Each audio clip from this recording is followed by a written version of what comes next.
All right. I think that we may as well get started. It is 7:04 here in Boston, Massachusetts, where I am, and it is 4 past your hour, wherever you are.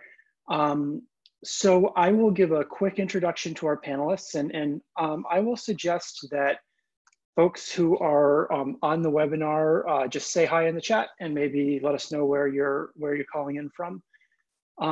So tonight we're doing a little bit of a different monthly brigade workshop. Rather than focusing on a specific skill or something like that, we are going to be talking about the Brigade Network's theory of change. So here to lead that discussion are Meredith Horowski, who's the Senior Director of the Brigade Network here at Code for America, and Ben Trevino, who is the co-chair of the National Advisory Council. I also did not introduce myself. I'm Will Pfeffer. I am a Senior Program Manager on the network team at Code for America. I use the he, him pronouns, and as I said, I'm calling in from Boston. But I think, Ben, you were gonna open it up with a warm up of some kind. Yeah, thank you, Will. Aloha, everyone. My name is Ben Trevino. Just as Will introduced me, thank you, Will, for that introduction. And I just wanted to open up today with 2 quick stories. I don't know if it's an activity so much, but just some quick stories. And actually one that just happened to me that I thought was appropriate to share.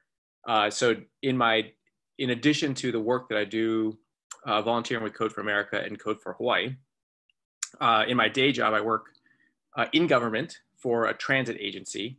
And my role is as a planner in sustainability. And just this morning, I was on a call with colleagues in the city and in the state of Hawaii on an update to our sustainability plan, to our statewide sustainability plan. And it was called about 30 people.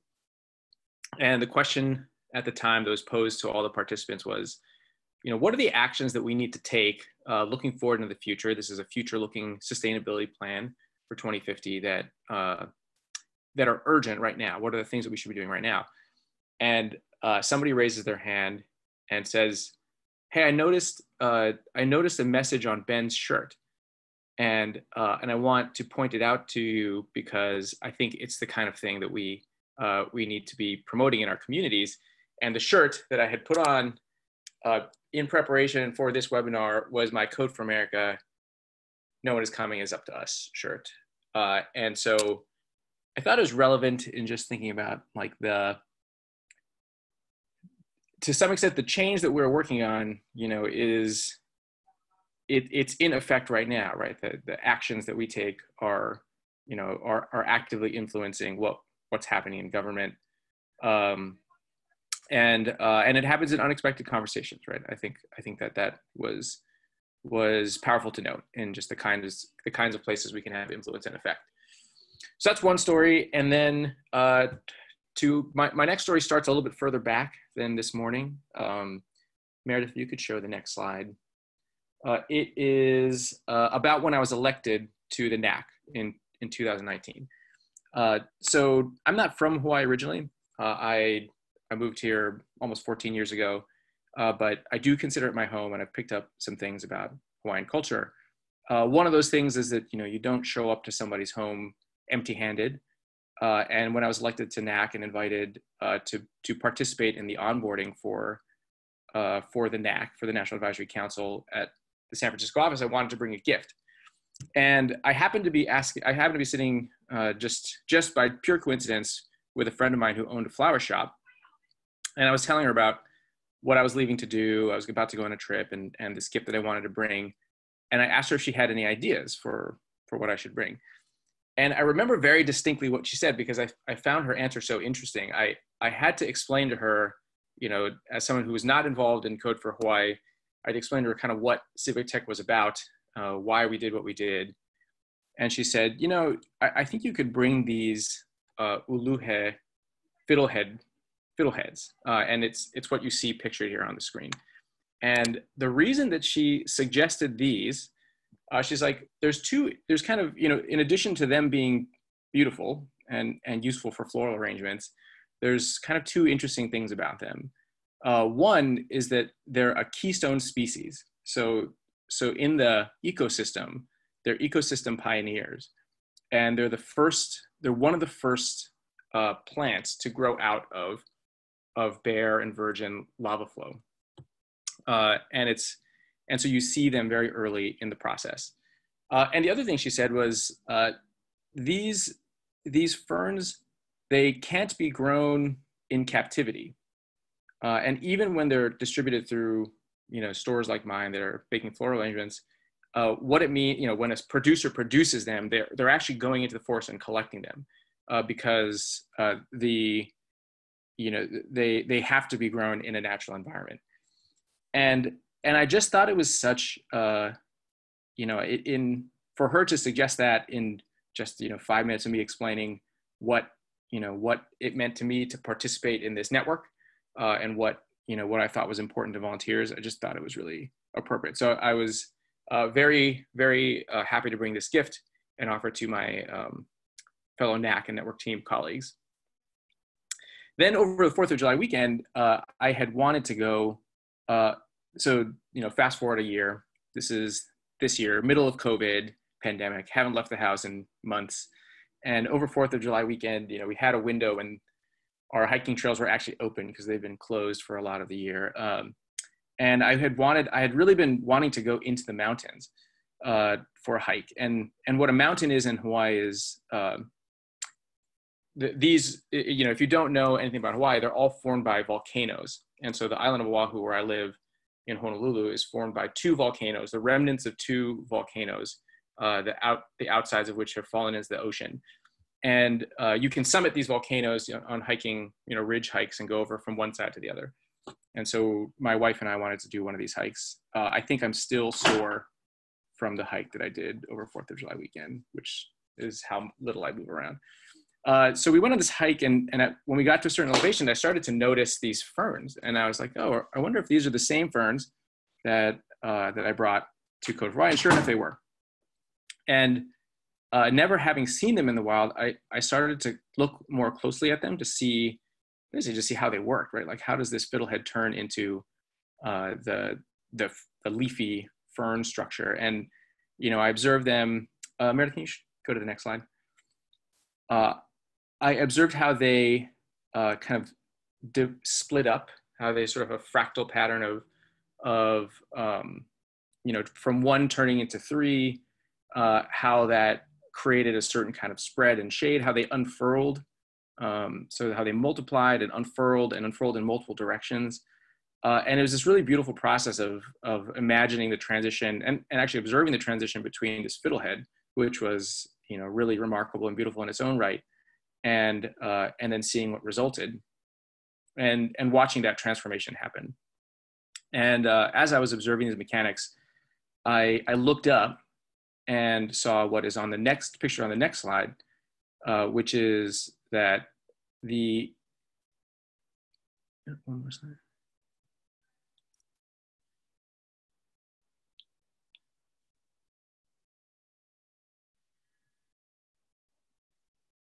Very disagreeable slides. I think my photos that I put in are not sized properly. Technical difficulties. Hold on just a second.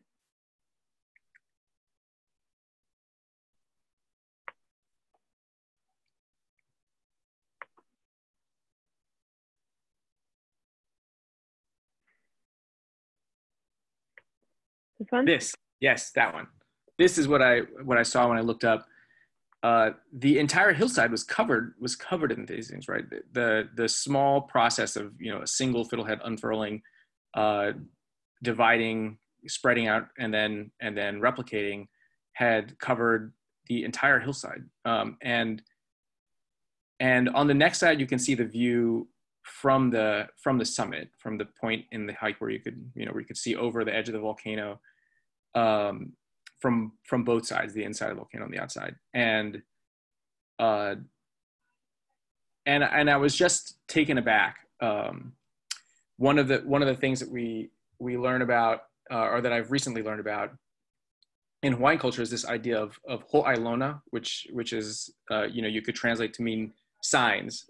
We receive signs, and there's a process of receiving a sign and then interpreting it. And the interpretation of the sign when it comes and it's sort of directly, when you directly understand the sign and don't require an external interpretation, that's described as ho'ike, right? The flash of insight that comes from receiving a sign and then having, you know, direct connection to what that message was coming from.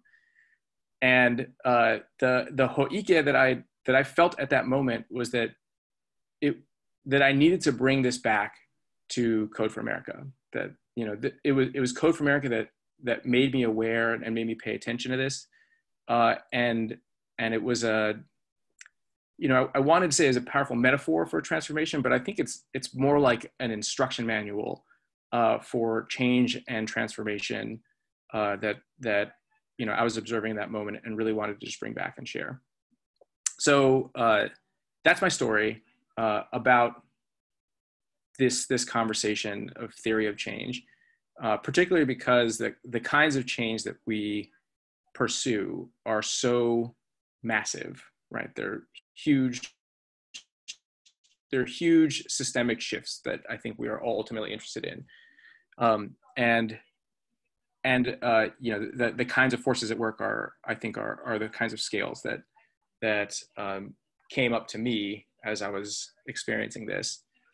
And, you know, with that, I want to hand off to Meredith, you know, who I think everyone here knows and is familiar with as the director of the network team, who, you know, I just cannot say enough about Meredith. I think Meredith is the bee's knees. And, you know, for the last 2 years that Meredith's been on this team, you know, on the network team, leading the network team, and then been on the team with the rest of us as brigade volunteers, you know, Meredith has really been observing this vast network of activities and all the kinds of things that we do and experience. And in this moment, you know, this conversation about theory of change is something it's been a long time coming. I think it'll be a long time going. We'll continue to have it for a long time. But I think in this moment, we're at a really ripe moment, both because of external circumstances, but also just because of the kinds of experiences and experiments and observations that Meredith has been going through. So, and this is a really good time. I think Meredith has a lot of insight to share, you know, from all the things that we've discussed. So with that, Meredith, take it away. Thank you everyone for indulging my Ulu Hepburn stories. Thank you, Ben. It's such an amazing ability to ground us in like what matters most and perspectives and like connect us to, I think, our like roots in humanity. So I really appreciate that, Ben. You are far too generous of me because all of my insight comes from all of you, just listening and asking questions and having conversations, which is my favorite part of my job. So I think Ben said it very well in that this discussion has been a long time coming and will probably continue to be a long conversation. And I think as it should be, I think Code for America as an organization and the network as well values like continuing to ask ourselves hard questions, as well as assessing what works, what doesn't work, and recognizing that a lot of that's not static, that we need to be continually adapting to the moment and time we're in and to different circumstances and how we've grown as an organization. So I think this conversation about our theory of change very much exists in that context, in which we are, you know, sort of acknowledging things that have come before us. We are acknowledging our present moment, and we're kind of looking forward to who we want to be and what we can be given the inputs we have right now. I want to offer a few thank yous as well. Thank you, of course, to Ben for your tremendous leadership of the NAC and within the network, and of course within Code for Hawaii. Also, a couple others who have been critical to this conversation and this workshop as well, and that's been Thad, Janet, Patrick, and Jess. So I want to thank all of you for your help and support as well. And I love this kind of stuff, so I've been really looking forward to today's chat and looking forward to keeping the conversation going as well. So I want to start by grounding ourselves in Code for America's vision and mission, because that's very related to this discussion about our theory of change. And we'll talk a little bit more about why in a second. But our vision, basically a vision for an organization, is your articulation of how you want the world to be. So for Code for America, that is government can work for the people, by the people in the digital age. And your mission is generally what you do as an organization in service of that vision. So it's a little bit more internally focused and kind of articulates what your organization uniquely offers. So for Code for America, the articulation of our mission is that we use the principles and practices of the digital age to improve how government serves the American public and how the public improves government.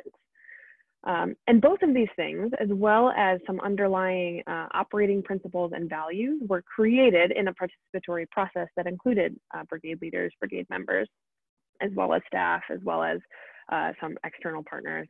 So I suspect many of you were part of that process, but if you weren't, do feel free to check out codeforamerica.org/values to get more on some of the value stuff, as well as information on sort of how this process was outlined. Let's see. And then I think, so since the Brigade Network began several years ago, I think we've seen ourselves as playing a particularly critical role in the by the people part of Code for America's mission. So we want to see government work in the digital age for the people, by the people. I think the network is really a manifestation of the by the people part of our vision coming to life. And we've got a pretty vast network. You know, you all know better than anyone that our numbers kind of ebb and flow. But at this stage, we do have 90 brigades across the country. We have 25,000 volunteers who are logging in, if you will, to some kind of action every year, whether that's a brigade meetup or things like National Day of Civic Hacking, and people who are bringing their skills to bear to make our communities better through the tools and principles of technology. A couple weekends alone, we mobilized 1,000 people for National Day of Civic Hacking, which many of you were involved in helping to pull off. So thank you. So all that to say, we do have a pretty remarkable and diverse and pretty vast network. And that's done, I think, some incredible work over the years. And I think as we've grown as an organization, we've gotten better at asking ourselves important questions about how we go about doing our work and why. And at Brigade Congress last fall, the NAC and the network team came together we usually do before big convenings. We sit down together to talk about, what we need to do together, talk about strategy, talk about key questions. And we were exploring a lot of questions along the lines of like, what level of connection do we need to have between brigades and Code for America HQ? And how do we get tighter about decision-making processes and communicating about different decisions as well as happenings within the network? As well as things like, are projects having the kind of impact that we want? Are we as a network having the kind of impact we want? And as we were digging into all of this, we kind of realized that we needed to go deeper under all of those questions to explore what is the role of the network in achieving Code for America's vision, and how are we uniquely positioned to create change, given the skills we've got, given the network we've got, given where we want to be. And so we kind of recognized that that question we were asking ourselves, how does the network achieve our vision, is really a theory of change question. It's like almost the definition of a theory of change. So that kind of sparked this process in which we wanted to continue after Brigade Congress last fall to get some more inputs on this question and figure out, okay, what are we doing well? What are we not doing as well? Where do we have more opportunities for impact and growth? And I think all of this helps determine everything from what partnerships we focus on, to what expectations we set with new brigade members, to where we want to focus resources. And so it does feel like a pretty foundational question for us, and one that we want quite a few people. We want people within the network to be weighing in on because it impacts you in a variety of different ways. So that's a little bit of context on like what led us to tonight's conversation, and I'll also spend some time in talking about some different inputs that have gone into this from in the last year. But I do want to take a minute to say to kind of articulate what is the definition of a theory of change. So I'm going to pull out a few key points here. And a theory of change is the why and the how that links the what of the mission and the what of the vision. So I often think of a theory of change as like a roadmap. You're saying, okay, here's how I want the world to be, and then your theory of change says, and this is how we're going to get here, and this is why we think these are the right steps for getting there. So when you're considering theory of change, you're thinking about the impacts that have directly happened from your actions. You're thinking about what influence have you created? So things that are often a little bit harder to track, but are like ripple effects that happen in the world. and then how much of those kinds of things are being picked up in other places are key things to consider in the theory of change. And it should be pretty logical. You should sort of like lay out a series of steps that says like, if we do this, then this is going to happen, and then that's going to happen, and then we win is eventually where you end up. So I want to provide a couple, see if I can do this without taking too much time on the logistics, a couple examples from other organizations, because I recognize that's a little bit theoretical, and sometimes it's useful to provide some examples. So here's one from an organization called Data Shift. Some of you may be familiar with, so it's one that's certainly kind of in our ecosystem. I think they do a pretty good job of articulating what is their theory of change. So they're an organization, I'm going to scroll down here a little bit, who's primarily trying to leverage people-powered accountability to drive progress on sustainable development. And they do that by saying, okay, we're going to focus on these activities. Their learning zone, I'm not necessarily endorsing all of this phrasing. It's a little bit, it's maybe a little bit hard to understand, but you'll sort of get the picture. So they say, here's the things we do. We're going to focus on things like education. We're going to focus on convenings and forums. We're going to focus on dashboards and tools and resources. We're going to focus on some funding and direct support.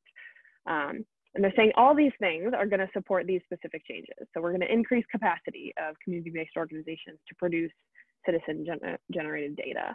We're going to provide more opportunities for civil society organizations to convene and collaborate and work together and share best practices. We're going to improve harmonization and coordination between citizen-generated data.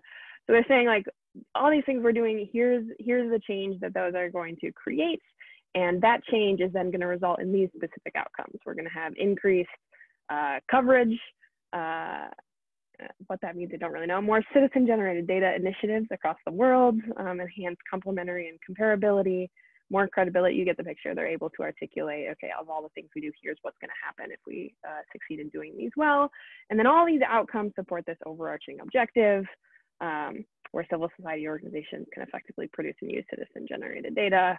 And then all of that ladders up to like the world that we want to see, which is more people-powered and kind of citizen-driven progress on communities and sustainable development.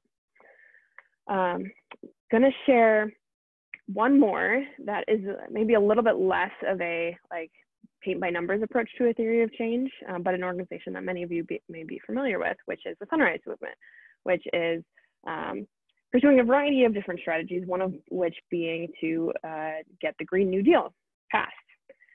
And the Sunrise Movement, I think, does a good job of laying out how we're going to get there, particularly, I think, in an environment where there's folks who are skeptical about the likelihood of all of this happening.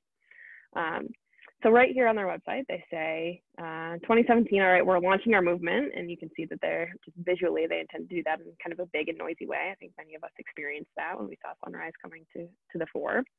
And then they say, okay, we're going to focus on 2018 elections, and we're going to make climate change matter in midterm elections. So they had a whole set of strategies around getting candidates on the record and getting into debate conversations and making it painful for candidates who didn't want to support efforts on Green New Deal and climate change. So midterm election strategy, and then making the entire country feel the urgency through various kinds of marches, protests, actions, and then moving into 2020, bringing it home in the general election, and then plan in 2021 is to engage mass non-cooperation to interrupt business as usual. So you can see how, again, this is less of a like sort of paint by numbers theory of change, but it kind of fits that bill because it's like, here's a set of strategies that we're going to pursue. Here's the logical steps that build on each other to get us to victory and the world that we want to see. So let me quickly, I'm going to be done talking soon, I promise. Toggle back to kind of what all of that means for us. I think the short version is that we've got some work to do on a theory of change within the network. And that's probably why all of you are here tonight. And I think part of that stems from the fact that there's, I think, a lot of different theories of change that exist within our network. I think Arguably, that's some of the beauty of the network. There's lots of different kind of work happening, and it's absolutely appropriate for different sets of strategies to work together towards a larger vision and outcomes that you want to achieve. And I think the reality is that some of the different theories of change that exist within the network kind of work against each other a little bit, or might not be as symbiotic, if you will, as some others. So a few examples of theory of change that exist within the network, and these are coming from my conversations with many of you, from things like end of year surveys on your articulation of where you want the network to be and what you think we're good at, as well as conversations with the NAC and other places. And these are just a few. I want to emphasize that there's a lot of others that exist. The network helps achieve our vision of government for the people, by the people in the digital age by: one is training future public servants in the tools and principles of digital services and helping them get jobs in government. Second, advocating for human-centered and implementation-focused policy. I think brigades like Beta NYC do this really well. Supporting local values-aligned groups to kind of show what's possible and directly close the service delivery gap. I would call out Code for Miami as being particularly good at finding local partner organizations that they are directly providing support to close service delivery gaps. Creating a ground force of civically aware and engaged Americans by using tools and principles of technology to solve problems locally. I wonder if Will and Thad and others on the call would agree with this, but I see Code for Boston as modeling this pretty well, in that, you know, having 80 people show up to their hack nights, brigade meetups every week as kind of an entry point into this world. And then directly supporting and guiding governments in digital service delivery. I think Code for San Jose is a good example of doing some of this, working closely with the city on things like chatbot services and 2020 census implementation plans, getting that in front of folks. So as you can see, there's like lots of different kind of theories of change that exist within the network, and that's manifested in real ways for many of you and how you approach the work. So purpose in part of tonight's conversation and beyond is to like lift up some more of these, and also to get a sense of where are there really some commonalities in terms of what we're focused on, and then what set of strategies do we think are appropriate for kind of this moment in time and beyond. So I've been talking a lot, so I'm just gonna breeze through this pretty quickly, but want to emphasize that tonight's conversation is certainly not happening in a vacuum. No, I want to acknowledge, I think a lot of you provide input on a lot of different things, whether it is Amanda's listening tour, for example, Amanda being our new CEO, or sessions at Brigade Congress or end of year surveys, and want to acknowledge that these things are all sort of heard and taken into account when the NAC, the network team, and brigade leaders are having conversations about, okay, who are we, where do we want to be, where do we want to go? So we'll send out this deck, but a few of those are, of course, kicking off some of this at the NAC retreat at Brigade Congress last year, NAC forming subcommittees around some of this work, doing some of these end of year surveys. We launched priority action areas this year as a mechanism to see, okay, where do we have some collective energy and want to focus resources, which I think helps inform, and our progress on those things helps inform things like our theory of change. Our new CEO is certainly relevant to this conversation in terms of thinking about who we can be, where we want to be. And hoping to continue a lot of this at Brigade Congress. So what exactly are we trying to do in the near term? So by the end of this year, our hope is to have a few options of an articulation of our theory of change that we can propose to Amanda, our new CEO, as part of her kind of natural process of coming into a new organization, and her mandate to figure out what the next phase of Code for America looks like in the next 5 and 10 years, and figure out how the network fits into that. So the proposal here is that we're coming together to put some things on the table to say, this is where we think the network should go and be as it relates to Code for America and this larger, civic tech ecosystem in the next 5 to 10 years. And then also, I think these conversations are really helpful input on your perspective on the change we want to create and where we are most successful, which directly informs some of our priorities together in 2021, and also the network team's planning around that. What kinds of resources do we want to focus on? What kinds of trainings do you want to see? What kind of partnerships do we want to facilitate? What kind of structures do we need to create to facilitate some of those things? So the hope is that these discussions do feed pretty directly into what we say we're going to do in 2020 and where we focus some resources. And then I might invite Ben to say a little bit about like how tonight's activity is sort of framed and how we should think about it as an input. Thanks, Meredith. That was a lot. I think it was very well represented, and I think there's probably, I want to make space in this conversation as we move forward too, to just ask questions about any of that stuff too, because I think there's a lot of interesting detail in there for anyone that's curious, and we can dive into that. What I wanted to offer tonight with this slide about the discussion is to contextualize the conversation that we're really kicking off with tonight's webinar, where we are in this micro discussion within the larger context, and then maybe what we can expect to see with whatever happens here or as a result of this. So I think the way I have been thinking about this is that, this specific theory of change conversation is, basically going to be conducted from today through the end of the year, right? Maybe through the MOU process, maybe through the end of the calendar year. And what we're really hoping to do is, as Meredith said, like create a few options for what our desired or, working theory of change is. And so that we have a starting point, something that we can iterate with, and something that we can feel pretty good about, not being arbitrary, but being grounded in all of our respective experiences is in the network.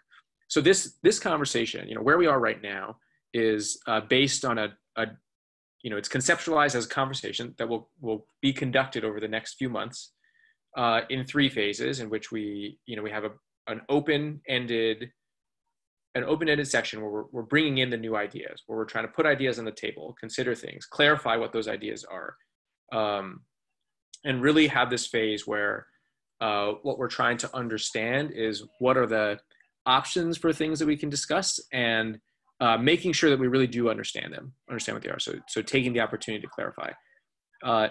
Then, and I think this phase will probably start at Brigade Congress, would be my hope. We can start to really dig into the value of those things to the mission, the value of those things to a potential theory of change. And after a few ideas have surfaced, really critically look at and narrow down to a few key ideas that might turn into strategic pillars or strategic inputs to the theory of change. And so that narrowing process would really start at the Brigade Congress. And then, depending on the needs of that narrowing phase, we, set a timer, like pencils down for this part of it. This won't be the last, I hope what is illustrated by the long-term nature of this conversation is it won't be the last time we talk about the theory of change, but this will be the close of this part of the conversation. And then that will, whatever we decide then, will really propel us into 2021 and what we do as a network and as a network team in 2021. And so today, and for the next few weeks, I would say we're in this open phase, and we've been experimenting with a tool called Pol.is, which has been used I heard about it because of its use in Taiwan in facilitating conversations that I felt were facilitated very successfully, and having a rich conversation that drove towards consensus, that took different kinds of groups with really different perspectives, and was very successful in finding the common ground. And one thing I want to stress about this is that the Pol.is is not intended to be a decision-making tool, and I think that's kind of reflected in where in the conversation we're introducing it. It's not intended to be a decision-making tool. What we really hope is that it helps set the agenda and make that agenda setting available to all volunteers. So this is a tool that we expect and hope can scale so that any of the volunteers that you work with, any of the volunteers that are in your brigades, any of the volunteers that are interested in brigades, all have an opportunity to weigh in with what their experience of civic tech or Code for America or the brigade that they work with is, and how that might be input into this theory of change. And it's the other thing that I'll say about the theory of change conversation, as you can probably see from what Meredith shared, is it's a very complex, multifaceted conversation. There are a lot of different questions, a lot of questions that are related but not quite the same.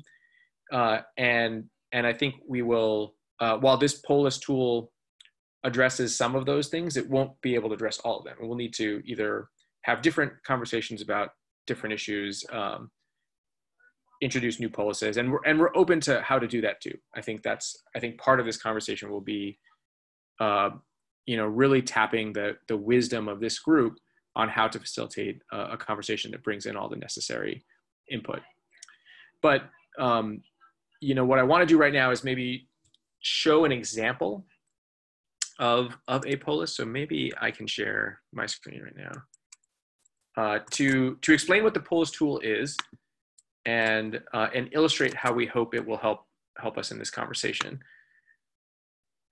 And I pulled this example from Patrick Connolly, who actually works on the, he contributes to the, so Pol.is is an open source project. There's a community of contributors. Patrick Connolly, who is both in our network and a contributor to the Pol.is project, is in that, and he shared this as an example of a Pol.is that I think is currently open. But what you see here is some basic instructions, some context setting for what the conversation that is being had is about. And here on the screen, you can see the basic interface. Statements are presented as something to agree or disagree with. So as a contributor to the conversation, you can read any given statement, say that yes, I agree with that, no, I don't agree with that, or I'm not sure, or I'd prefer to pass. And the entire interaction is really based on these agree or disagree kinds of statements. If there is a new statement that is not represented in the things that you agree or disagree with, so let's say, let's take this statement, for example. Representative democracies without PR often don't have a real democracy, as parties can take complete control with a minority of the vote. So let's say, for example, and this is real, I don't know what PR is referring to. So I'll say, I'm unsure. I don't know if I agree with that or not, because I can't, because I'm unclear about what it's saying. I am worried about security issues with online voting. I would say that I agree with that, and so on and so forth. So that's the basic interaction. Then, and this is where I think that the real exciting power of the tool comes in, is based on the responses, there is some analysis going on in the back end that clusters different groups of people, shows what they have in common, and shows what issues divide them. And that information is useful for all kinds of things. But by way of an example, you can see across the majority opinion that there is pretty broad agreement about the statement: many Canadians don't vote because they feel a sense of apathy toward their government and towards politics in general. There's also a sense of agreement that it's important to increase voter education. On the divided side, we can see that this group is largely separated by responses to the question, or there's a statement: I am pleased with the current electoral system, in which most of Group B disagrees with that statement, and most of, well, maybe not most of Group B, but for those who, a large contingent of Group B disagrees with that statement, and most of Group A agrees with it. Related, large disagreement in Group B to the current electoral system does not represent voter preferences accurately and should be changed, whereas most of Group A does agree with that. And so these groupings become really valuable in, I think, creating a rich understanding of related experiences and related statements. And then also, even where there are groups, what kinds of statements apply to all of us, the common ground, and the common ground being especially useful in strategies like we're developing, because those are things that we can all agree on and buy into. So, so that is an example of Pol.is. And then maybe what I'll share next, Meredith, I think this is a good time to drop our link for our Pol.is into the chat. Sounds great. Let's do it. Okay. So if we didn't say it already, this is going to be very participatory. So we need your brains on this, and you'll have a chance to interact with this. Okay, so we have created our own Pol.is. Oh, thanks, Will. Will has put it in there. We have created a Pol.is that is targeted at two questions. And I don't know if I mentioned this earlier, but we're experimenting with this tool, and so we're still learning about how it works most effectively. But based on our experiments, we wanted to ground the conversation specifically in things that we are directly observing in our brigade activities, right? And that's going to be different for each of us in the brigade that we work in. And then also the things that we a statement of an aspirational statement about what we want, not something that applies to the network generally, but something that applies to either us or our fellow volunteers in the brigade that we are most closely associated with. So, and then trying to understand the relationship between those two things. And so this Pol.is is populated originally with a lot of the observations that Meredith and others on the network team have collected over time with what kinds of things brigades have as their objectives, whether stated or not. And the opportunity is for you in your brigade capacity to either agree that your brigade is currently doing that or disagree that your brigade is not doing that. And then at the same time, express the kinds of things that your brigade wants to do, even if you're not currently doing them. And then add those in as if that's not currently one of the statements that's presented, you can add that in the share your perspective comment box. Or if someone else has added in, you can agree or disagree with that statement. And I will stop it there. And I'm wondering if this is a good time to take any questions for Pol.is.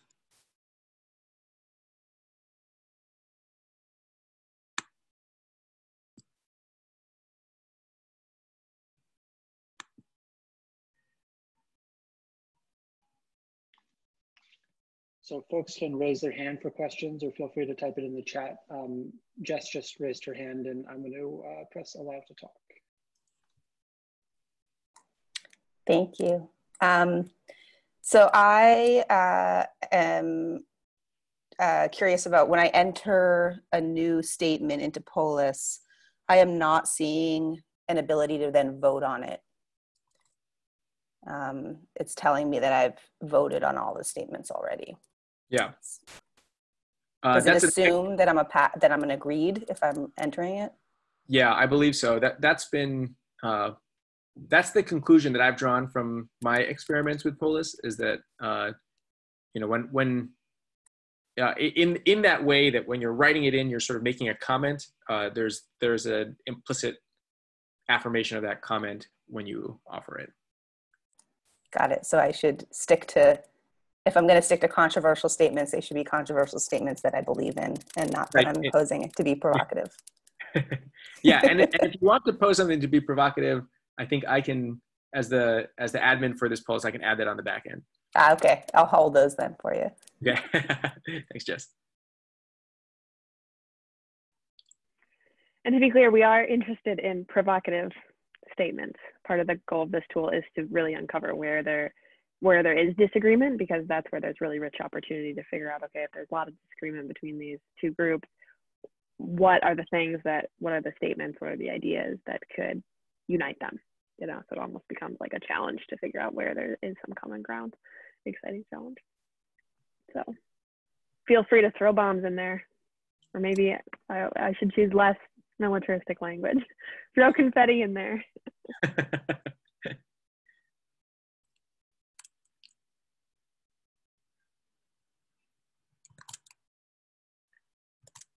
Are there any other questions about Pol.is? And if not Pol.is, maybe the more general framing of the theory of change?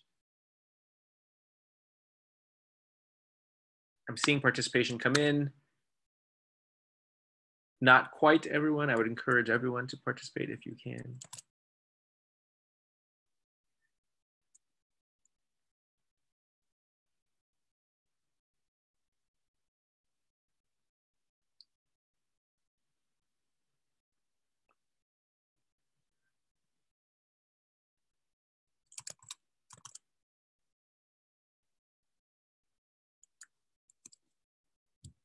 One other thing I'll say about Pol.is that is really interesting is that in that visualization that I showed the example, there's some basic reporting.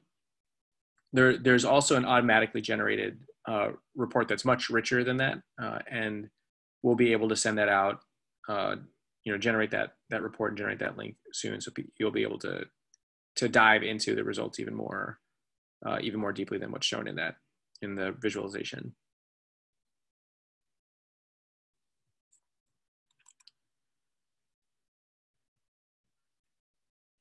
I see a hand. Tim raised his hand.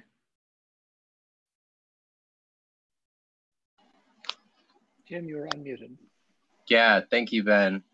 So I'll say this, by the way, Tim Leesman, Code for Greensboro. Good evening, everyone.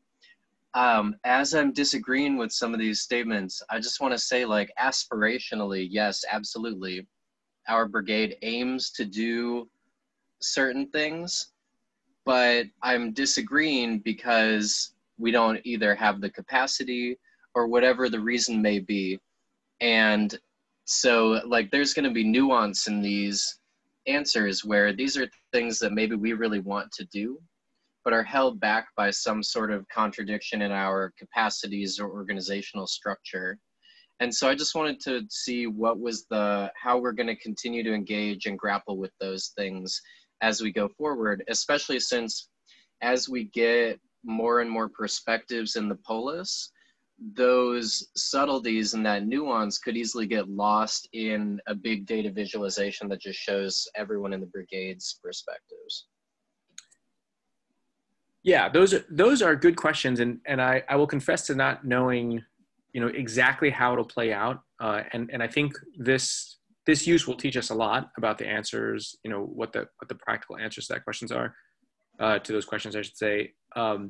What I will say is that there are two things that I would be interested for us to try as we grapple with just that. So one is, Tim, thanks for that observation. I also had to disagree with some statements that my brigade doesn't do, but that either I personally would want to do, or I know that my brigade volunteers have expressed that they want to do too, and we just haven't. And so I think that's an important reality to acknowledge somewhere in there too, is that if something we want to do is hard for us to do for whatever reason, maybe that's a good place to apply support. If something we want to do is easy, then maybe that's, even though we agree on it, maybe it's not a place that requires any strategic attention. So I think there's a lot of interesting information that can be gleaned from that. And to the extent that, to speak to the nuance that you described, which is that I'm not doing it today, but I want to do it, that is a potential alternate statement that can be offered, right? And so if you feel like that is not represented, you can write that as a statement, and then that's available for people to agree or disagree with. Yeah, it did just come across like we want to do this, we want to do that. I hadn't seen one of those yet. Excellent, but thanks for that question. Very good question. I would also add that I think unpacking some of that is what we'll be really well positioned to do at Brigade Congress when we're in. So the intent for tonight's conversation, as well leading up to Brigade Congress, is getting like lots of different ideas out there in a general sense of, okay, where is there some agreement, disagreement? And Brigade Congress, I think, is going to provide us a ripe opportunity to like analyze those in that kind of more narrow phase that Ben outlined, to say, okay, I don't support, or I can't agree with this statement as it's written, but if we phrase it this way, and that's where the opportunity to comes in to say, like, in a year, I think my brigade should be able to do X, Y, or Z. I think that's where like some really interesting conversations happen, because it also uncovers, okay, what kind of resources do we need to do that? What kind of guidance need to be available for that? Yada yada.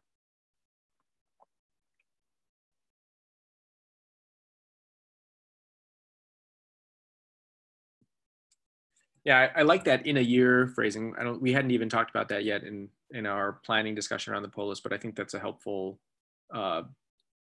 way to kind of phrase a statement for purposes of this Pol.is. Is it's different than, I would like our brigade to do this. Well, do you mean tomorrow, or do you mean someday? Whereas on the priority list, there's a lot of different kinds of follow-up questions to that, and so I think the time frame like that offers a useful clarification for the purposes of this kind of Pol.is conversation.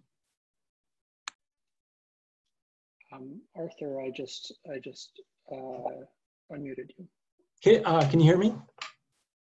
Yes, we can. Maybe with the Pol.is page, there could be a step-by-step for people learning how to log into that. Yeah, I think that is that's an excellent suggestion. I think some of the Pol.ises that I've seen do that really well by embedding their Pol.is into another page that has like more formatting options for those kinds of instructions. So I think that's something we should consider. When arriving at it just through the link, people will be answering everything anonymously, and then the data visualization loses some of its characteristics. Yeah, and actually anybody who has experience with Pol.is that when I use it, sometimes you see some things disappear, some of the features of it disappear, and so the experience of logging into it for the first time goes away. So I would definitely put the call out for any help developing those instructions or commenting on them so that we can make a really complete set. Okay. Thanks, Arthur.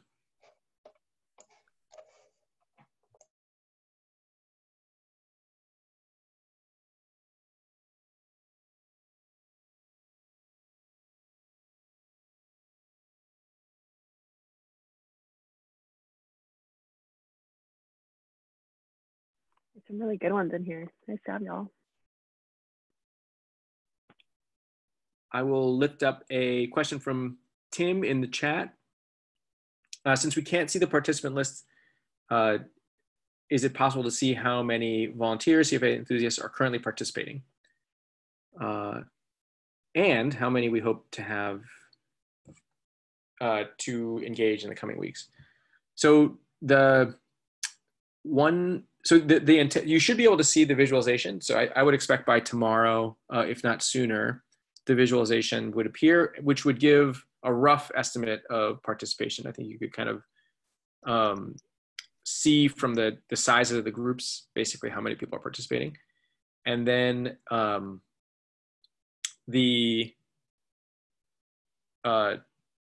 as far as how many we hope to engage, I think that there's, I wrote something in the Pol.is that's like, we hope every single brigade volunteer is engaged. That's true. I do hope that. I don't have any plan for how we would do that. And so again, I would definitely consider myself open to any suggestions from brigade leaders, from our different committee members, from the NAC about how we might increase engagement, because I think the wider we get this out, the more useful it becomes. Ooh, the viz is up. This is very exciting. It's very exciting. Very excite is what I really wanted to say.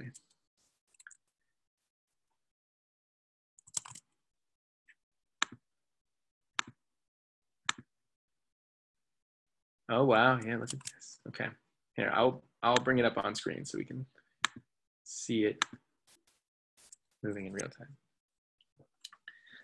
So here's the viz. We've got a nice distribution of 3 groups. What are the things in groups? Oh, okay. So one point of separation is whether the brigade is able to do this activity, conduct this kind of activity. And how that may correlate with a desire to champion government partners. The B group wanting to, there's pretty broad agreement about this. Partnering with local social justice groups. So not explicitly, I read this as not explicitly government, but also partner community-based organizations. And fairly this is interesting. I think this is an interesting response. Some agreement that delivering technology solutions to local government is a brigade desire, but not everybody agreeing with that statement. It's a pretty significant disagreement.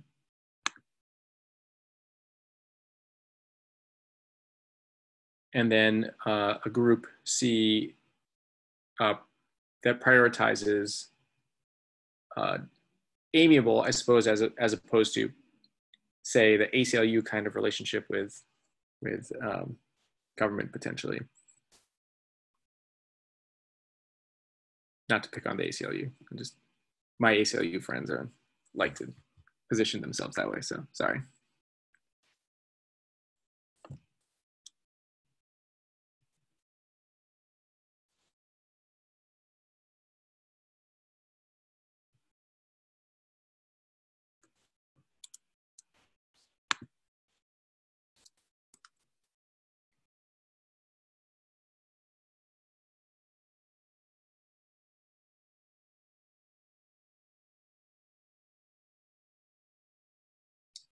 There is a suggestion, or actually, why don't we upgrade everyone to panelists so we can have kind of a more real-time conversation, since I think we have a manageable number of attendees, and then we can kind of just open it up for people to talk to one another about these results, anything that people are noticing, or any questions that people have. Yeah, I will upgrade folks to be panelists. Just 2 quick notes. First, we are recording, so if you are not comfortable having your image recorded, you're welcome to leave your camera off if you're more comfortable like that. And then 2, these are almost all familiar names, so you all know, but just a quick reminder that this is a Code for America space, and it means following the code of conduct. So I'm going to promote folks right now.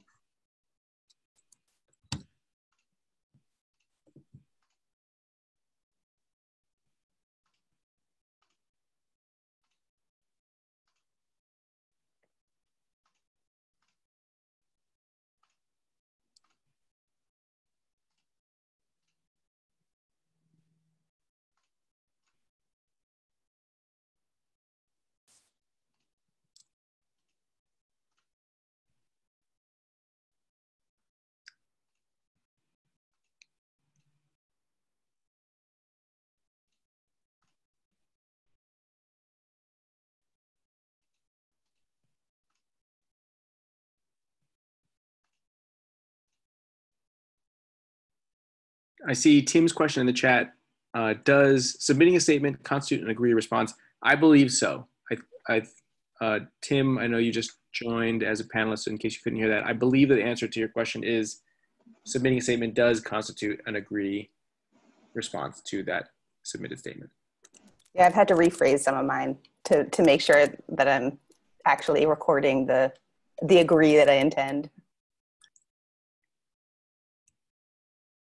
Hey everybody, good to see you. This room got a lot more fun.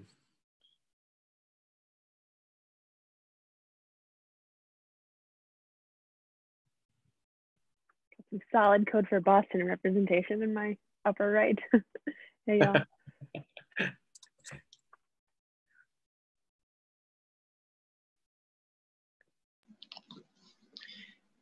Now that this is really random, but now that we're on as panelists, I want to rejoin on my computer instead of my phone. If I rejoin, will I join in as a panelist? Or will no, but I will promote you. Okay. Thank you, BRB.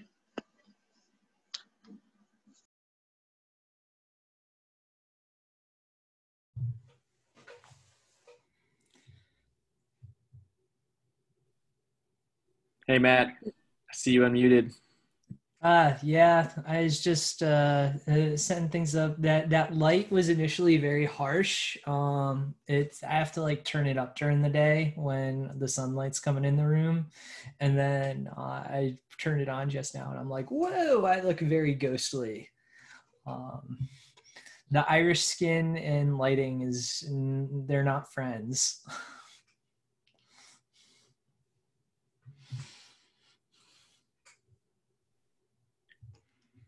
Can I invite anyone else that has been participating and supporting the planning of this event? Any other thoughts on the theory of change work moving forward that they want to share or want to see?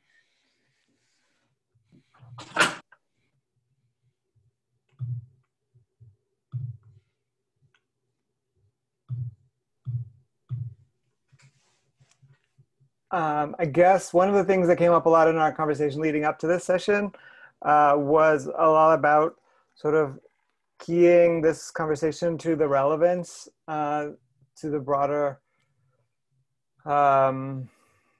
situations and contexts that we see ourselves sitting in, and determining what that is, and really pushing this activity beyond this kind of Pol.is thing beyond just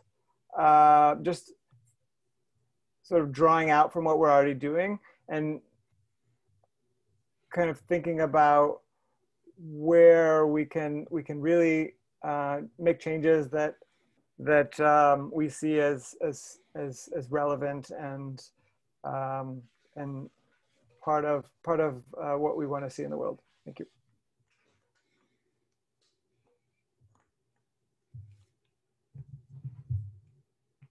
Would also like to recognize Janet for coming in immediately after her ER shift during this time.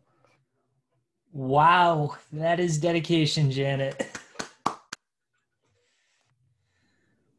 You can see I'm in the locker room. I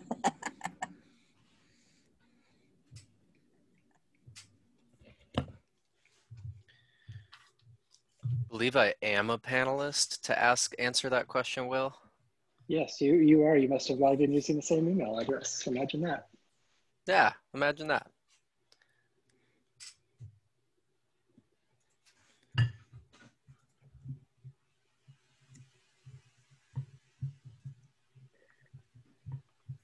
Ben, I was going to ask you if we should have folks continue to add in some statements if they'd like. I saw people add a couple good ones in. I know in the channel, Ben, you had talked about specific guidance for statements that you had been thinking about to kind of tighten everything. Is that still something that you would like to see people kind of follow, or is it really open at this point? That's a good question. I think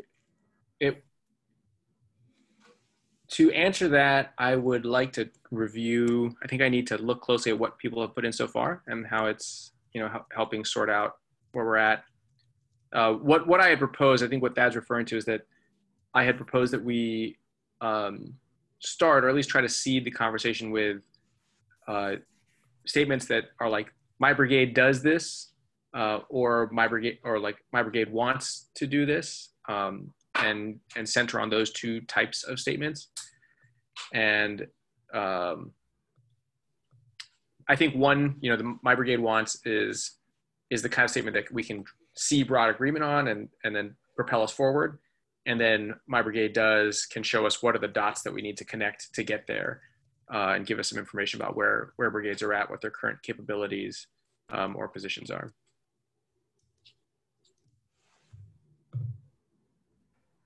Did everyone find these pretty easy? Like, how much did you find yourself having to get into sort of a theoretical mindset to answer these? Was it mostly like you were able to just go into it and answer? Were some questions a lot more difficult to weigh in on than others? As we scale this to the larger community, do you think other people would have to really think to answer some of these? Go ahead. My hang up was what I mentioned, what I said earlier about is this an aspirational statement, or how do I feel about disagreeing with this statement? Like, it feels, I cringe as I disagree with this because I want it. I want to speak it into reality, right? So making it clear in the instructions that we understand some of these things are something that we want to do, but the way that we want people to answer, and if this is true, by the way, but the way that we want people to answer is to say, agree or disagree, does this currently happen right now? Is this your experience? This isn't you expressing what you want to see in the future. This is your brigade right now. I'd suggest that I think having the prefix recommendations is really useful for that, because I think putting the onus on the reader to make that application is going to be tricky. Whereas I think it might be easier to provide the structure for the writer when submitting the statement. Say like, maybe we create 4 prefixes, say like, make sure your statements start with, right now my brigade does XYZ. I wish my brigade did XYZ, or whatever those statements are. Yeah, great note. My point was only about those statements that are the, former type. Because I did put one that was, in a year from now, I expect my brigade will have more active members. Not to burst my anonymity. Some other guidance. John, go ahead. Will we be able to parse those out in the visualizations, current state versus aspirational state questions? Maybe not in the visualization, but I think potentially in the analysis. I think if we look at, one of the things that I'm kind of hoping for, and I don't know if this will be borne out, but is, we may see some relationship between the kinds of things that brigades want and where they're at currently, and that might provide us some insight into how we resource. Are some of the things that we're asking for a function of where we're at, and what does that mean for, should that be offered to all brigades, specific brigades in certain kind of circumstances, things like that. Some other good guidance you might want to give for the writing of statements, and this is a little bit baked into a standalone idea, is no ands. Because there were a couple of statements where there was like, it was my brigade one, it was like something and something, and I was like, yes to 1 and no to 2. And where does that put me? So.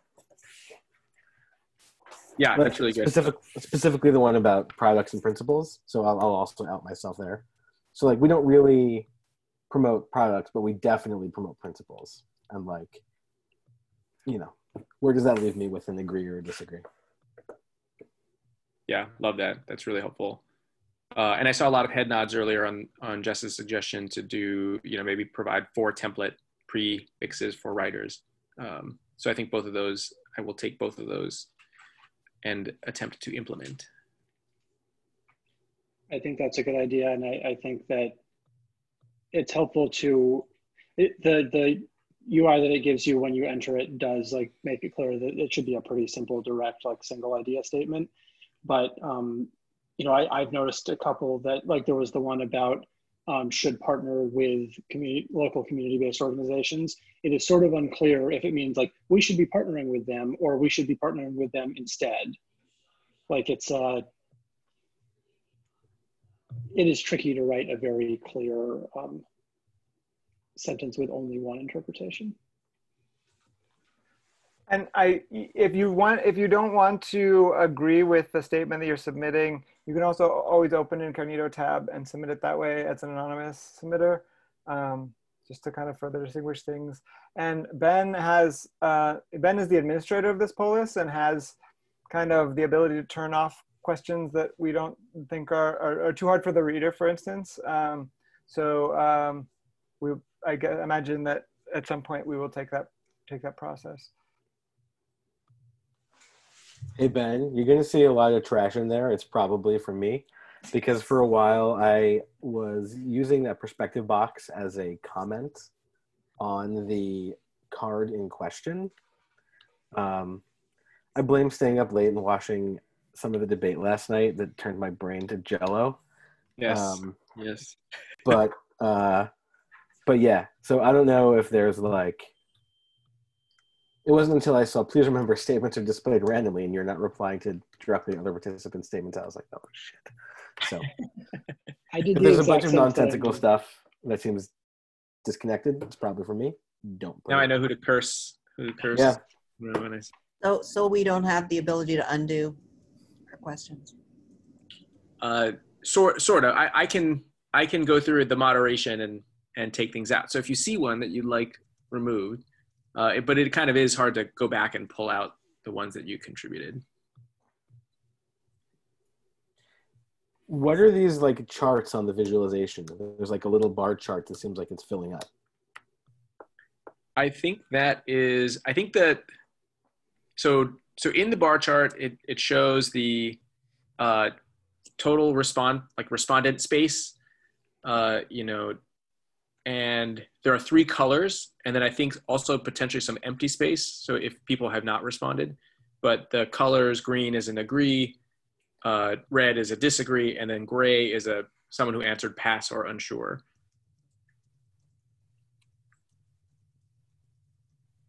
And then I think white is like hasn't answered those questions yet from that group. Yeah, I think if it's like not filled in, I don't know, is it white, Thad? Is that how it works? Or Not filled in, I guess. Yeah. Thank you. Question. I think we have about 5 minutes left. I have a question for the group's input. As we think about inviting your brigade members, other people in the network to weigh in on this prior to Brigade Congress, I think there's a few different ways we could do that. We could create like a really good step-by-step guide that in a Google Doc or something that just tells people what to do, and try and do that asynchronously. We could host additional, you know, Zoom conversations, synchronous conversations like this. Any input on the best strategies for inviting other folks to weigh in, as many people as possible?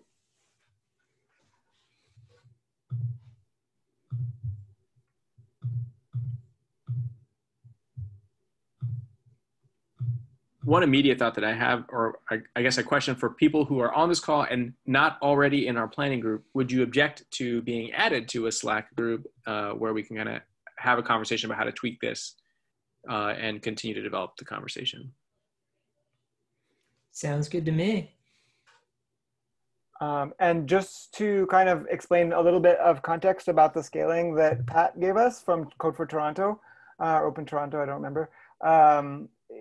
In Taiwan, this is used with about, there's a couple policies that I saw that have like 1,200 participants on like Uber regulation, for instance, or there was another one that was like Oprah and like whether she should be president. It's just like a random example. And so there's, it does scale really well with more people. Unlike a conversation like this, where we would maybe come to consensus amongst ourselves through like group facilitation, this can do really big facilitation. And I think that's the promise of this platform, even if it's a little difficult to learn up front. If we can really, like, as writers of these seed statements, tease out like what we want to know about what we're all trying to do, then we can bring those questions to a large group of participants that are willing to like flip through them and find out their perspective.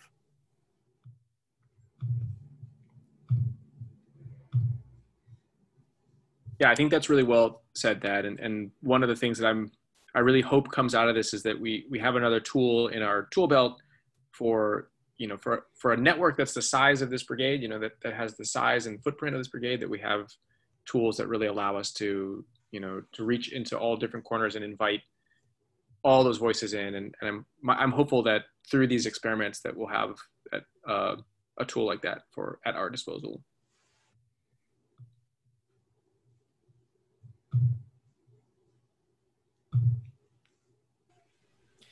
I'm glad to be on the Slack. I can't fully commit to serving on the committee, but I wanted to ask Meredith as a follow-up point if, like, are we going to want to try to engage all our brigades through the Slack channels, and recognizing that those have members who may then reply but not be active, right? What is the scope and the scale that we want to engage with locally? Good. My audio. Can you all still hear me?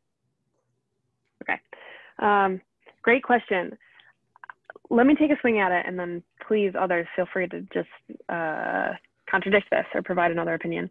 So I think thinking about that diagram that Ben presented about like how you sort of make decisions or analyze different ideas, the first phase being open, where you want as much as possible, and then the narrowing phase where you start to narrow in a little bit, and then closing where you hone in on a few things. If we are truly in the narrow phase, I think the intent of that is to get like as many different perspectives as possible. And then it's the narrowing phase where the analysis happens, and where folks who are either brigade leaders or may have more context are able to say like, this may be a desire for some folks, but it's not realistic for this particular reason, or so all that to say, I would say, yes, I think we should encourage people, regardless of their level of involvement right now, to participate at this stage. Ben, Thad, others, would you agree with that? I would agree. Yeah, I think that I'm not that worried about like invalid input at this point. I don't think that that's I don't think there's too many things that would qualify for that. I think all the input's pretty valuable right now.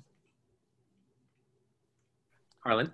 Yeah, at least from like, I know we're like a little different because we have like a large group of active volunteers, but like I would think, Matt and Thad, like if we were to disseminate this, like we could blast it out to our general Slack, but what we've seen in the past is like pretty low involvement from people when we just do like a blanket blast. But like I would be inclined to work through our project leads, and that way you get people who are much more engaged already, working with teams that are actively working, and be like, maybe just like at the beginning of your hack night, just like put this in your channel. And even if it's a substantially lower amount of people than say like the combined general channel, I think our general channel in Slack has something like, I don't know, like 4,000 people or something stupid like that.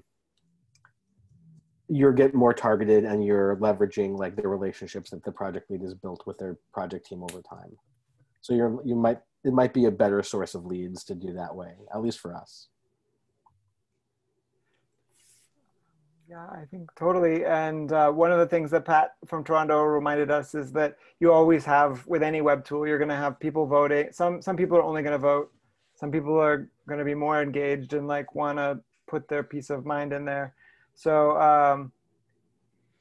I think those kinds of engagement matter too. And the project leads are a great place to start, though, I think, in the Code for Boston context.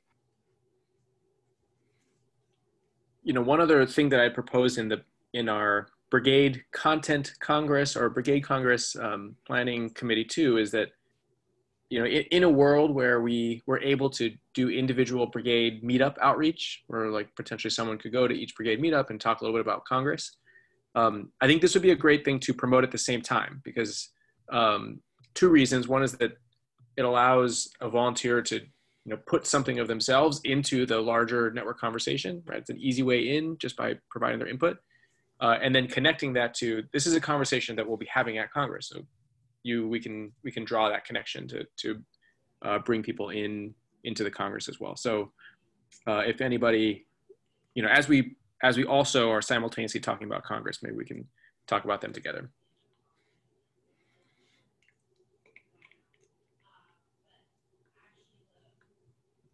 Yeah, I just want to, as you know, we're thinking about this, I think one thing that might be worth thinking about and communicating with project leads and other folks that might respond to it is sort of, you know, what is sort of the promise of all this in the end? Is it that you know, it's going to sort of impact the sorts of projects folks are going to eventually work on? Is it going to change what opportunities exist through national?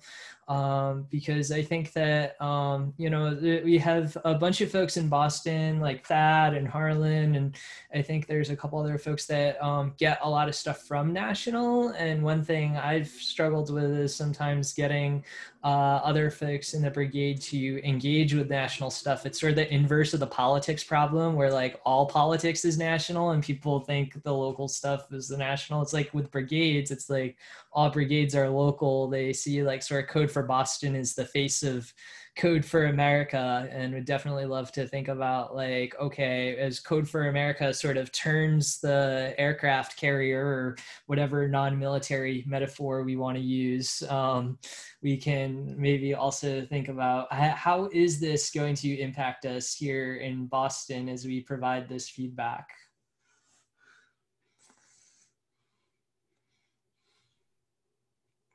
I kind of want to let Meredith answer this. I think she's got some really good answers, but turn the cargo light. Yes. Yeah, that's, I really appreciate that you're thinking about that, Matt.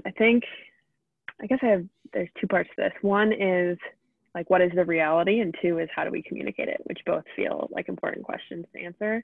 So I would say, I do see the inputs of this having pretty direct impact on at least our 2021 planning strategy, budgeting resources.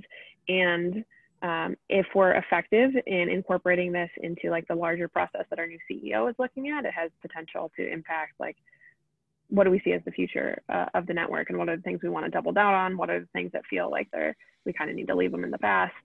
And so let me give you a couple concrete examples. If from this we see a desire to like do a lot more partnership with social justice organizations, then that's an indicator that we need to like look at national partnerships that also have local affiliations. We need to provide a perspective on, or like a source perspective from the group on how to approach those partnerships effectively, think about sustainability in that context, and what does resourcing that look like.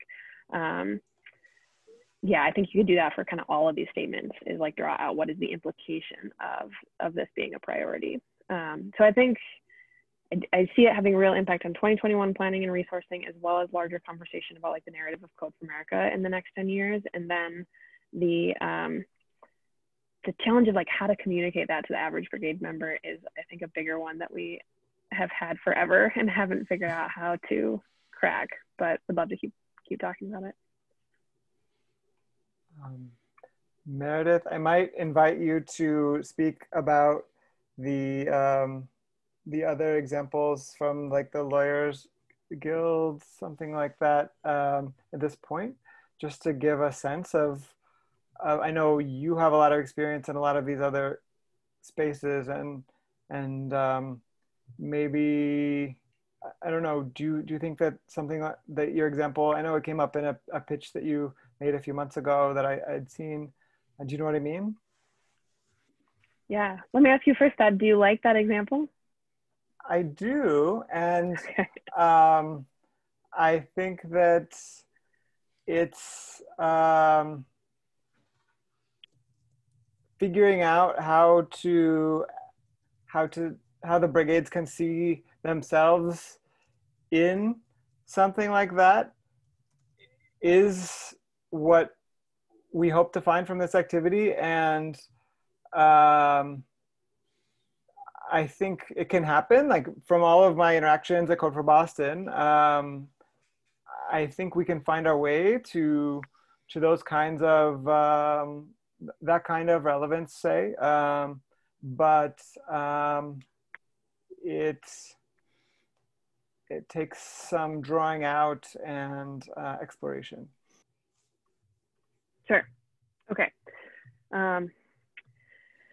Thank you for teeing this up, Thad. I wasn't planning to do this, but I will. I do think it's a good idea. Okay, so I'm gonna share with you a link here to the National Lawyers Guild. This is not a perfect analogy, so please don't rebel against me if you don't agree with all the pieces of it. I do see the network being kind of like a civic tech analog to what the National Lawyers Guild is to the legal space. So both networks have a particular skill set or a diversity of skill sets that fall kind of under a larger umbrella that they are bringing to the world. There's similarities in organizing structures. So there's like nationally elected committees as well as local chapters. And and then specific like issues that the group focuses on year over year, and then makes decisions about what do we want to prioritize in terms of issue spaces year over year. So sometimes like we have something to say about immigration and do related to immigration, so we're going to prioritize that for a while. And they sort of serve as like a bit of a moral authority, for lack of a better phrase, of the legal profession, to say like, this is what we need to be fighting for and advocating for. Let's see, what else? So they do provide like, okay, sorry, this could be more coherent. We'll do this again and it'll be more coherent, but they provide like some advocacy and thought leadership, so perspective on like, where does the legal profession need to go and what do people with legal skills need to do to sort of achieve the kind of world, a more just world that we want to see. Also provide direct services.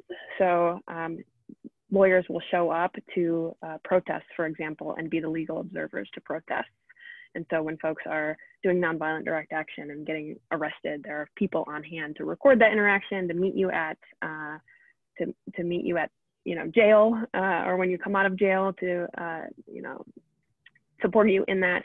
They do a series of like know your rights trainings to increase kind of that social justice movement's fluency in what your rights are in participating in social justice work. And they're really clear about their values as well. So again, not a perfect analogy for a few different reasons, but I think there are some parallels to some of the things that we have within the network and could focus on as well. Yeah, and if I could just like provide the way that I kind of, my closest bridge to those kind of things, before I would welcome anyone's kind of thoughts on those kind of pieces and how this may relate to this. But I think there's a scholar at the MIT School of Engineering who's an anthropologist, Susan Silby, and she's the director of the school, one of the directors of the school.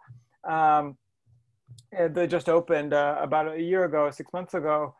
Of course, MIT is here in Boston. And she said something in some of her research, sort of the outcome of some of her research, that basically technologists, engineers that she works with tend to miss social organization. They tend to individualize things in a way that is a little, it's tricky. And so a lot of her work with her curriculum design at MIT at this new school has been to try to encourage engineers to see social organization for what it is.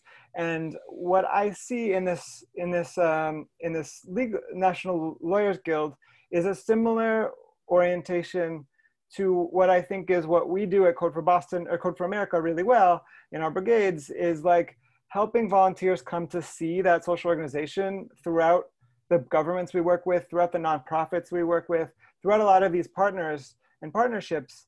And I think I would love to hear more from this professor about what she said on this topic. But I really think that Meredith is onto something with this. And I know it feels foreign because it's from a different space, but I would encourage us to continue this process of theory of change and then find ways to put that in conversation with what we all want to do.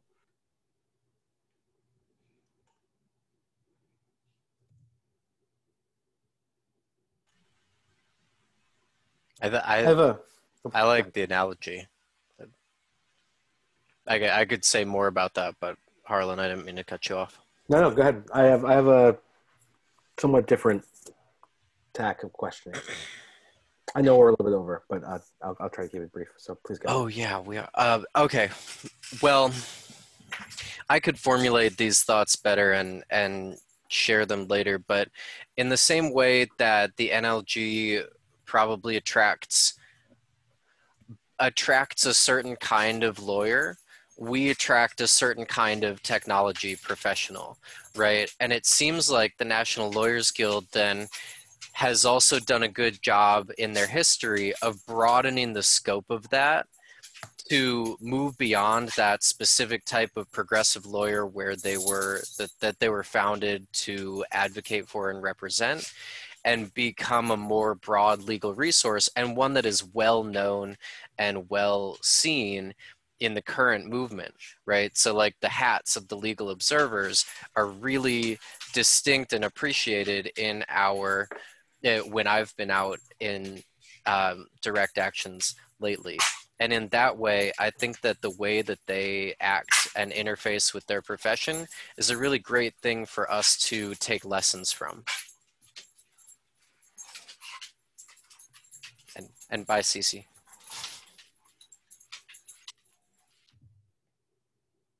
I had a different, slightly different tack, and maybe this is a larger conversation, so we can cut it off if that's true. As we're going into this theory of change conversation, is there any other guidance from Amanda about what her priorities are that would also play into how we might think about our work? Like in many organizations, right, ones that have usually ones that are more top heavy, like C-suite or exec sets that vision, and everyone else has to try and figure out how to fit into it.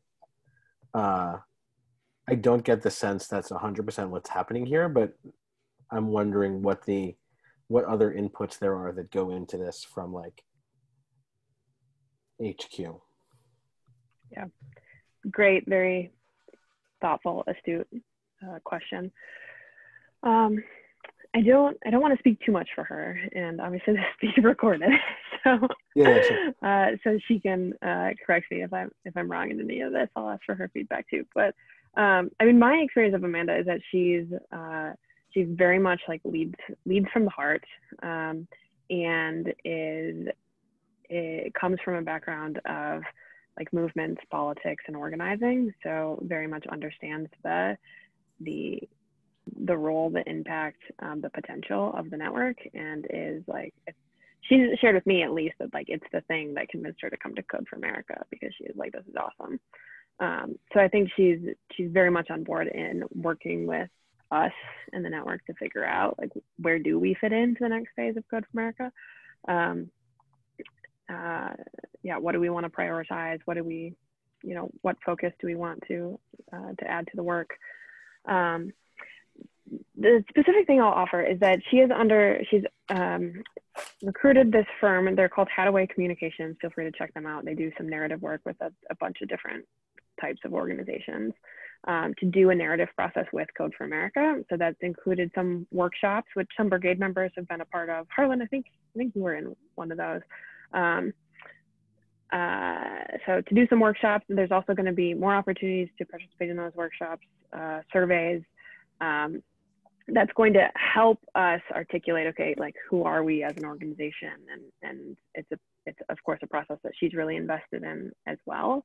So I guess my offering would be us figuring out how we like work with that, and how we provide some, like pull out from this some recommendations that we want to share with Hadaway Communications, and as well as take some of their inputs and have that inform some of this conversation. I think is going to be in our interests.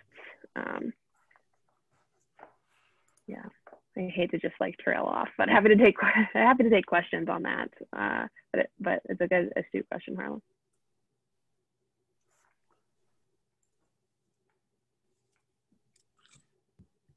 I think we're probably in the closing stages of this since we're over time, but I would just offer one last reflection on Matt's question about, what does the individual brigade volunteer at the local level, for whom the brigade is everything, right? Like that's their whole, their orientation towards Code for America. What do they get out of this conversation about theory of change, participating in the polls, things like that? And I think Thad's point that we've all been talking about, like seeing the structure, seeing where we fit into the structure, seeing where we fit into the social structures and organizations is a part of what how I wanted to answer the question, which is that I think that there's a lot of value. At the end of the day, we're all here to support, to pursue something, right? To do something. And I think what ultimately that is like to support each other, right? This belief that we ourselves can support our neighbors. And that may or may not be intermediated by government services, but we're here for each other. And to do that work, is heavy and hard, and if you can't see the other people doing it, and you aren't seen by the other people doing it, it makes it harder. And so I think this kind of thing, you know, another hope that I would have for it is that it just allows us to see each other and see ourselves and make sense of it. And then that is its own benefit, right? That's kind of, that's another thought that I have about it. And I don't know if that will be true. I don't know if this is the tool to do that, but I think that is something that's important to individual volunteers.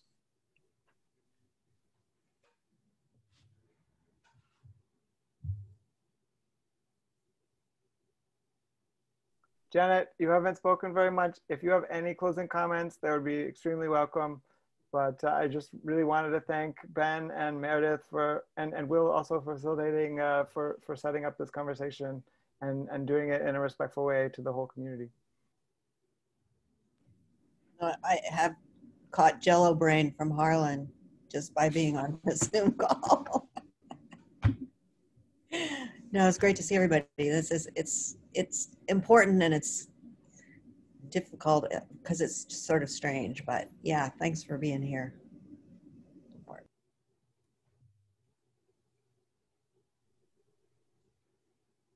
And before Janet's Jello brain situation, I think what I was hearing from her perspective is like something about we need to really encourage fluidity in how we address these really big societal challenges. And so I hope that will be part of the process as well.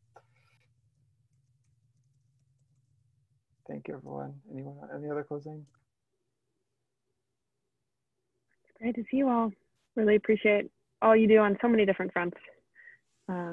Yeah, so it sounds like we're gonna organize ourselves in in the Slack channel to get your feedback on how we can tweak this a little bit and share that with the rest of the network. And I'm sure we'll be recruiting all of you to help in some way with facilitating more conversation around Brigade Congress and otherwise. And thank you, Ben, for kicking us off, for your facilitation, for organizing the Pol.is, and just generally for being a phenomenal leader. Bye. Thanks, everyone. Thanks, everyone. Have a great night. Have a good night. Everyone, bye.